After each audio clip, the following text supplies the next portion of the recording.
YouTube also. It's more easy for you to watch the lectures on the YouTube. If you want to see something there, it's more easy for you that you can repeat it and you can watch these lectures more frequently on the YouTube. So we are going to start the very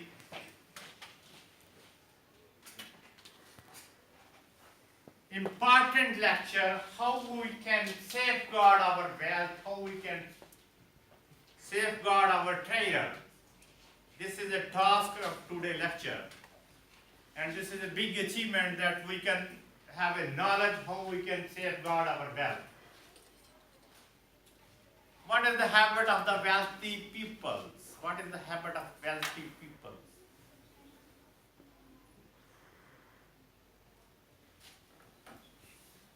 Alright. What is the habit of the wealth? The people who have the wealth. Wealth is with those people who care it, who are more careful about their wealth. So, first of all, I would like to make introduction of the treasury management. First one is what is the treasure? The treasure is, I already told you, the gold, silver, jewelry and the money. And the treasury is the storage place of the trader, where the trader kept their money. And treasury generally refers to the funds and the revenue of the bank. There are the three ways: the trader, the treasury, and the generally treasury is the refer to the funds and the revenues of the banks.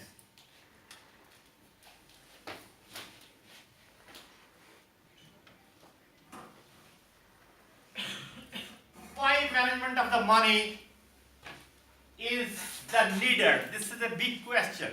Why the management of the money is needed? Until recently, no major efforts were made to manage the cash. Competitive business environment resulting for the liberalization of the economy, there is a pressure of the managed cash. Like there is a demand of the cash, like there is a management of the cash, like there funds for expansion of the coupled high interest rate in the market. If you kept your money more, you will lose your interest. If you have shortage of the money, you suddenly need it, you have to again pay for it. So there is you have to create the stability in the business. That there is no excess money, there is no less money. You have to create a sustainability in the business for the cash. A stream, a reliable treasury management to complete your business task. That is a daily use of the money. You have to pay the wages, you have to pay your local expenses.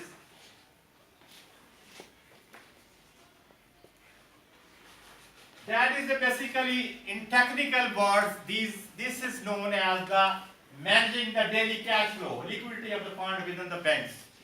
If we are now talking about the banks. This is now we have moved from the business towards the banks. Because the treasury is a complete department in the banks, how they manage their treasure. Hedging the bank's investment in the securities, foreign exchange assets and liability management includes the bank collection, disbursement, investments, and funding activities. All these are done through the treasury management.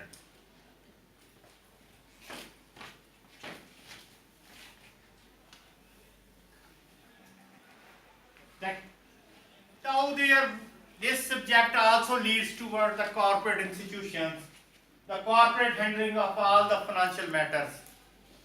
For the corporate sector, what is your first payment?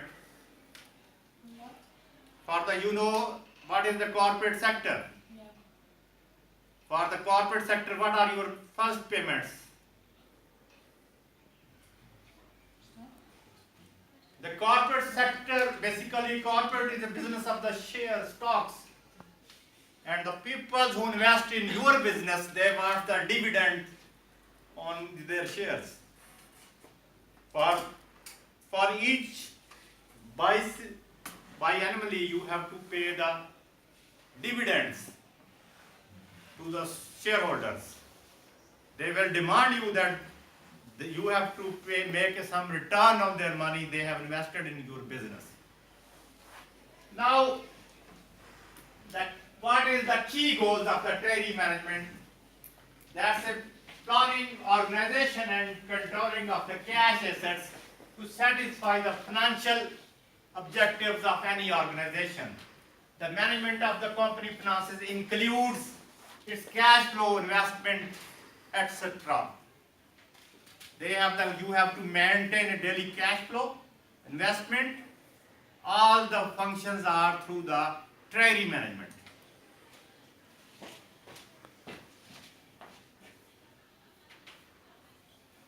Now every bank has the treasury department,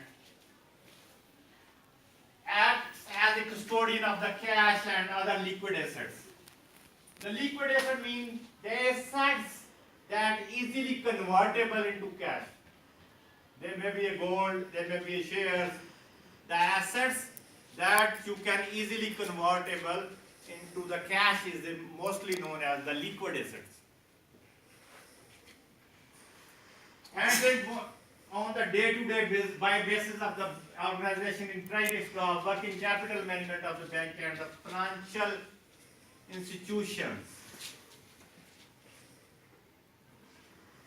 Now we are going to study the scope of the treasury management. You are well aware every business has certain goals. Every department has a certain goals.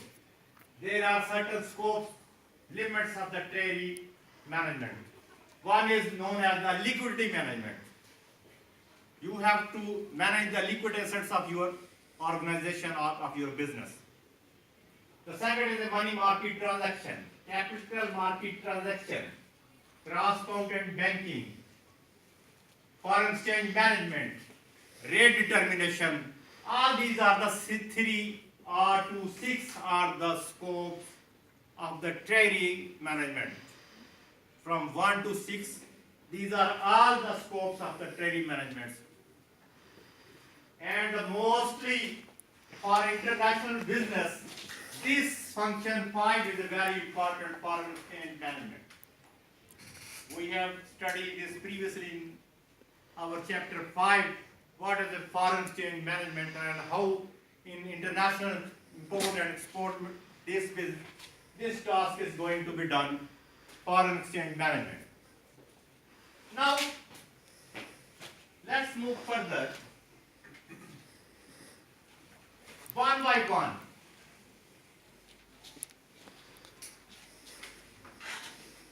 One by one. First one is the liquidity management.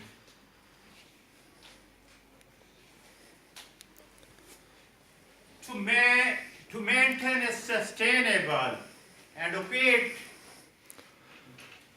level of the liquidity and raise the profitability, you make a sustainable, not up, not down, a streamlined management of your liquidity to raise the profitability. What is the prime goal of every business? To increase the profitability. If you talk to any businessman, any banks, if I want to explain the simple definition of the banker, a banker is a person who works for the profit. Anyone asks you what is the meaning of the banker or a businessman, you may reply it's work for the profit. And the capital word, the main task is to earn the more profit, to increase the profitability of your business. Money market transaction. This is the second scope of the treasury management. The treasury department will purchase and treasury bills within the approved limits You have to invest your funds. Suppose, ladies and gentlemen, a layman comes to your bank, you are a bank manager. A simple question is that you are a custodian of my money, and how much return you will pay to me. A layman will ask you the question. If he or she wants to open a saving account with you, what will be the question of that gentleman? How much money you will return back with my money? That is, in common sense, you may say that how much interest you will pay me the back. That in business term, that's known as the return. Every investment, there is a return and the risk. And return and risk is associated with every transaction. So, the money market transaction, the Treasury Department will purchase the Treasury bills within their approved limits, not exceed their limits. That's again the streamlined management of the Treasury Management Department. Now, the capital market transaction. Treasury Department shall make the long-term investment that's in the capital market. That you can purchase the shares, you can invest in the capital markets. Capital market is mostly the stock exchange market, where the people, that's a very huge volume in that market. Every country mostly have the stock exchange. Mostly the biggest stock exchange is known as the London Stock Exchange, New York Stock Exchange, and the Frankfurt Stock Exchange. These are the biggest stock exchanges in the international market. Sydney Stock Exchange. The next is known as the correspondent banks. Suppose that you are here in the Spain and you want to make a transaction in the Australia, Sydney. What will be your fate at that moment? Your Spanish bank don't have the branch in the Spain. What route you will adopt? Can anyone reply me this question?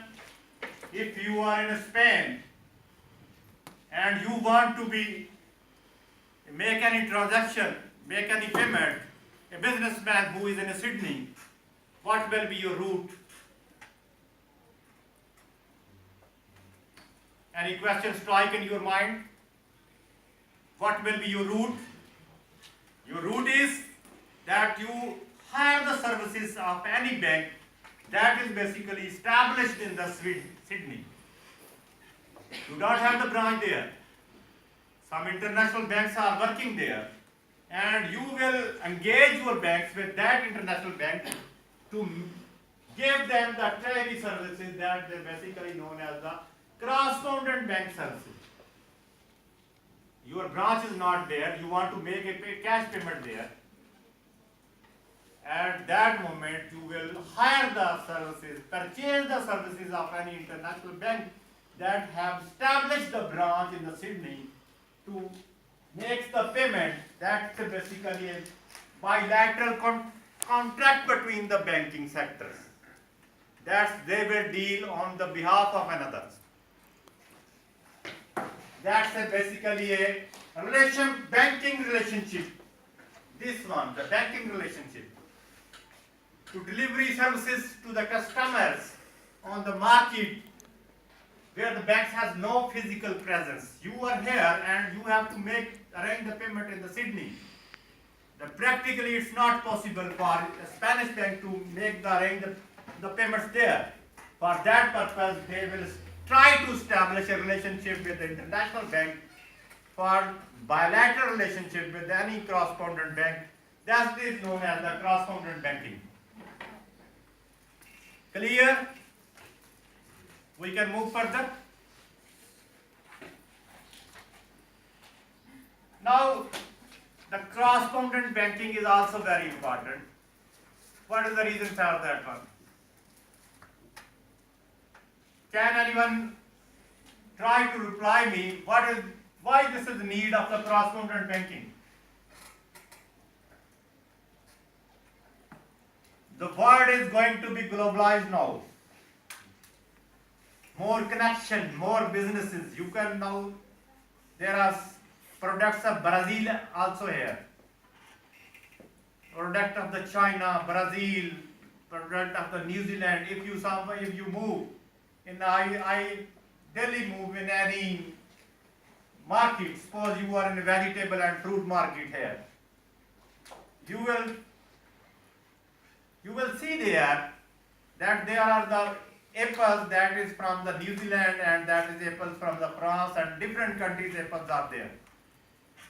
In the same way, sometimes you will say that bananas are from the Philippines. That's not a local banana. In the same way, even the daily uses product are from the different countries.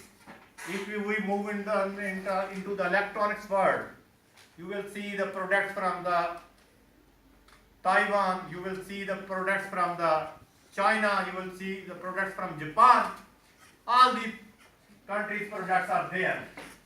But the reason behind it, now if you want to make the arrange the payment there, if the Spanish people want to make the arrange a payment in the Tokyo or in the Sydney, the problem is they don't have the branch there.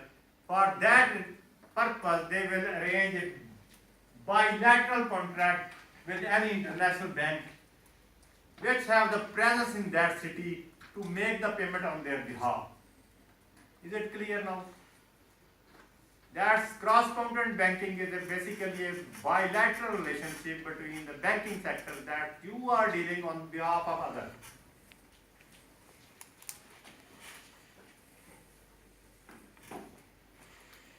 That is an example that if you are in the USA and you ask the local bank to set up a rupee account for you, that will be mostly like to open a NASDAQ account for you and you will make a cross-continent arrangement for that one and they will arrange a payment for you.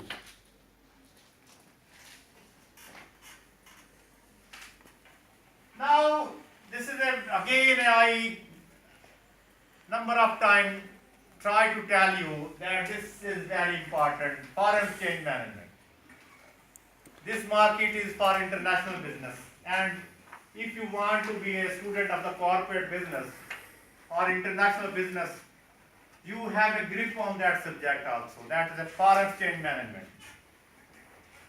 Properly referred as a forex. More properly people have called it forex. The conversion of one country currency into another, it's a minimum number of the units of one currency required to purchase 1 unit of another currency. Like I gave you the example number of times, sometimes I gave you the gentleman country example, the Mexico, that's the peso, and 23 peso is equivalent to 1 euro. Yes, he has to pay 23 peso and he will get the 1 euro for that one. You may say that one bottle of the water here is approximately 23 peso. Different countries have the different currencies with the different values. This is a big question. This one. When international trade takes place, payments made in their currencies. For this purpose, the concept of the foreign exchange came into operation. When we are going to make a one currency transaction to another, the idea of the foreign exchange risk management started there.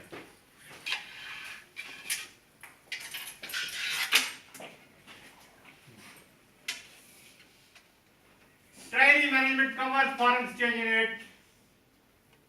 Treasury management also does foreign exchange as per the need and requirement of the client and financial institutions. All the trade that takes place in the foreign currency market involve the buying of one currency and selling of the two currencies. That's the idea. One currency is going to buy and other currency is going to sell. One buy, other sell.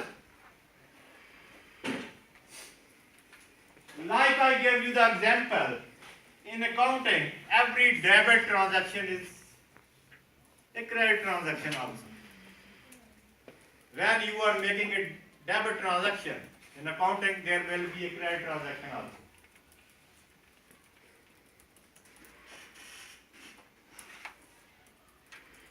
Currency market involves buying of one currency, that because the value of one currency is determined by comparing to the another currency. Always in the money market or on the foreign exchange market, the two currencies are involved, not the single one. If you want to buy one currency, you have to sell another currency. Like every debit transaction, there is also a credit transaction. Sometimes there is a chain of the transactions are involved.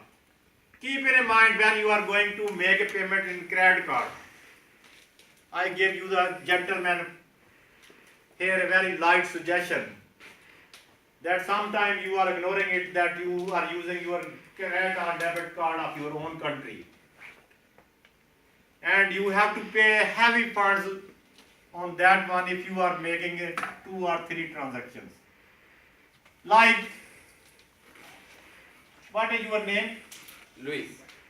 If Louis, suppose that's your colleagues and partner here in this class, and he want to use his credit card, that is from the Mexico, any local banks from the Mexico.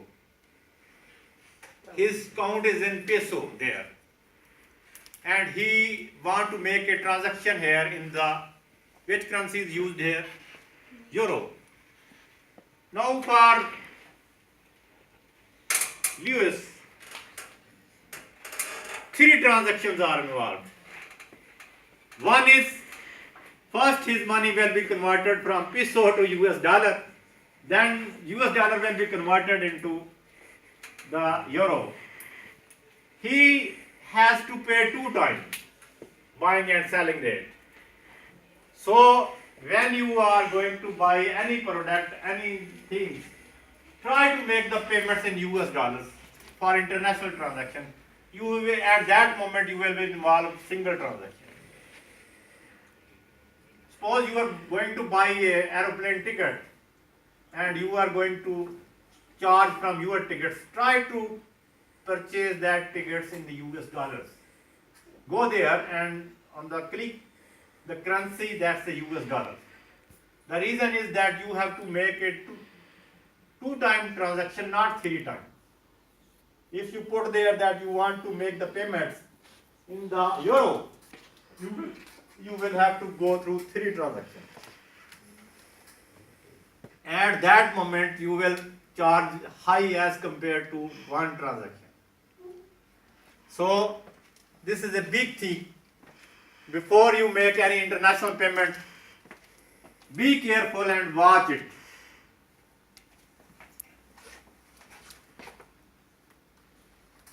Now the rate determination. If you are in Africa or in any other part of the world, the people are asking this question 100 times from you, why the value of their currency is so low? Why the Americans are so lucky that their value of the dollar is US is so much? Some like this will also be your question also. Why you are 23 peso is equivalent to 1 euro? Your country currency value is, some country I last time told you, if they have the even 2400 Iranians are equivalent to 1 US dollar. I gave you the example of the number of the other African countries. They have the number of the hundreds, their money in hundreds, and they will get 1 euro or the 1 US dollar. Like I gave you the example of now world's strongest currency, that's a Kuwaiti dinar. That's a Kuwaiti dinar. Kuwait is a country. And if you have the 1 Kuwaiti dinar, you will get approximately 3 euro. For 1 dinar, you will get 3 euro. That is the strongest currency in the world.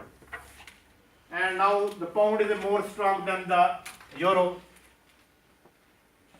The example is that the Treasury management also determines the rate of one currency, the comparison to another currency. Generally, the rate of the value of the money is determined by the interaction between the demand and supply of the currency. This is the economic rule.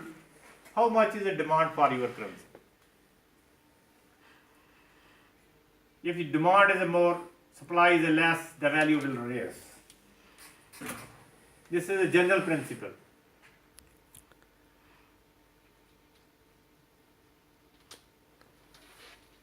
But in the foreign currency market, number of the other factors are involved. Rate determination is a major factor. Last time I tried to tell you who determines the value of any currency. Who determines?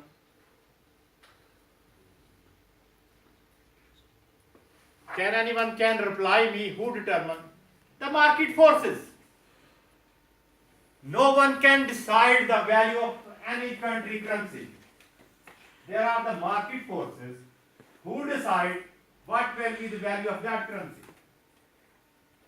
They are the balance of payments. The major issue is the balance of payment also.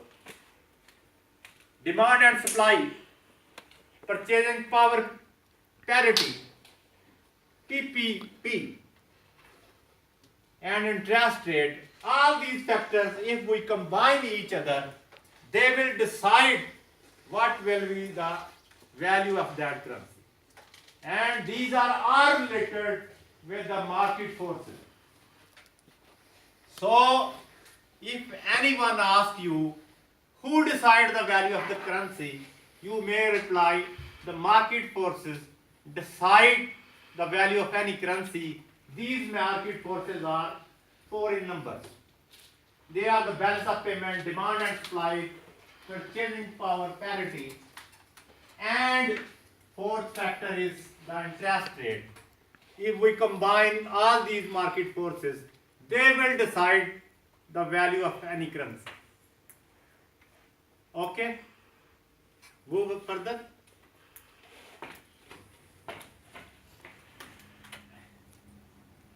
Now,